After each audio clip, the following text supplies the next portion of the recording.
Ecco a voi il principe dei ladri della TT Combat per il Wargame Carnevale. Vediamo come l'ho realizzato.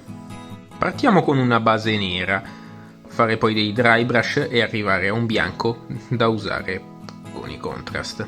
Qui potete vedere appunto dry brush di grigio scuro, il Mechanicum Standard Grey, poi passeremo a un altro dry brush con il bianco.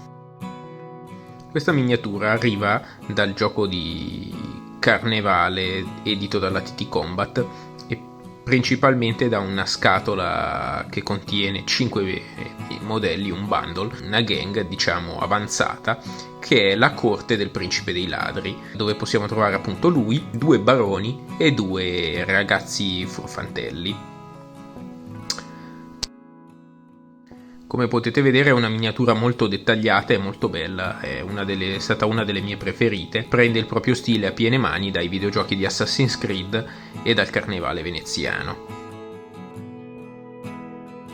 Ora con il Flash Tears Red iniziamo a fare il mantello in rosso.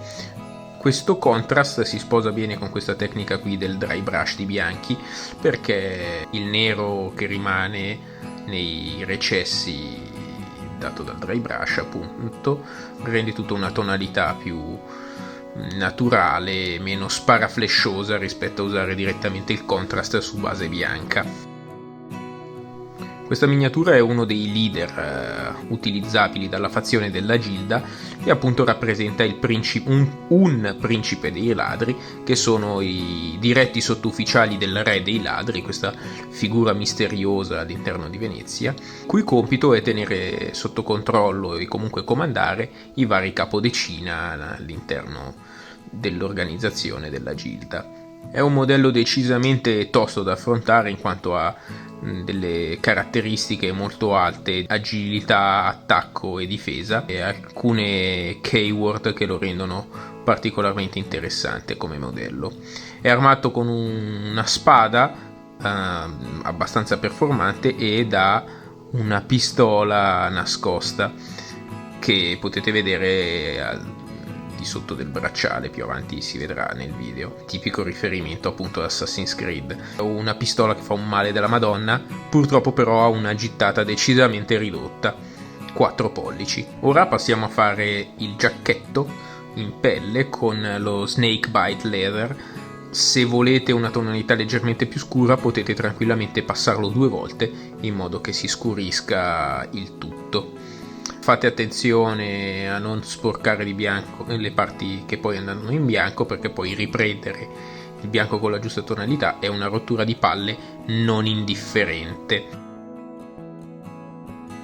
Ora sembrerà una cosa stupida, ma in realtà la trovo molto importante, passare le parti in bianco con l'Apothecary White. Andrà a risolvere uno dei problemi dovuti al dry brush, che tende a lasciare un colore che sembra polveroso, e questo toglierà questa polvere dal bianco. Ora andiamo col Cygor Brown, andiamo a colorare tutte quelle parti in cuoio lavorato pesante, come possono essere gli scarponi, il fodero o il bracciale con la pistola nascosta. Questo modello, insieme a molti altri della Gilda, possiede una regola speciale molto interessante che si chiama Pickpocket e che gli permette, una volta disingaggiandosi da un nemico, di rubargli un will point oppure un obiettivo. Lui inoltre possiede un'abilità di comando che concede questa abilità a tutti i modelli che non ce l'hanno a gittata di 3 pollici. Questo rende la Gilda una fazione molto infame da affrontare nelle varie partite e obiettivi, in quanto tu potresti trovarti in corpo a corpo con un bambino che se ne va e ti frega l'obiettivo che tu con tanta fatica hai cercato di metterti in saccoccia, insomma. Sto usando questa tecnica con il contrast su una base di dry brush per tutte le miniature di carnevale e devo dire che mi sto trovando davvero molto bene. Ora con un metallico molto chiaro, io ho usato il Mithril Silver, ma è un reperto archeologico, con un color metallico molto chiaro andiamo a fare tutte le parti che poi andranno in oro del modello, quindi tipo i bordi della giacca, l'elsa della spada, la pistola celata, che però quella rimarrà in argento, così via. Mi raccomando, fate attenzione a non sporcare le altre parti del modello, perché sennò sono un po' di insulti e bestemmie. Ho usato questo stesso schema di colore per il barone che ho dipinto prima, che potrete aver visto sicuramente sui nostri social, che è una variante come schema di colore di quello che ho usato per il capodecina. Ora mi mancano il secondo capodecina e il secondo barone, che invece tenterò di usare un tono sui blu. Sono andato quindi a ripassare tutte quelle parti che abbiamo fatto in argento, tranne la pistola celata, con il Nazdrag Yellow, sempre un contrast che permette di fare un effetto dorato che a me piace moltissimo e che ultimamente sto usando quasi nella grande totalità delle situazioni al posto dell'oro vero e proprio. Come potete vedere, rende molto bene come effetto dorato.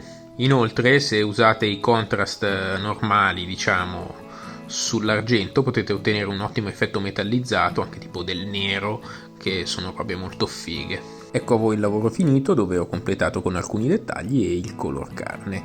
Spero che questo video vi possa essere stato utile e da Wargames per Passione è tutto, alla prossima, ci vediamo a Venezia!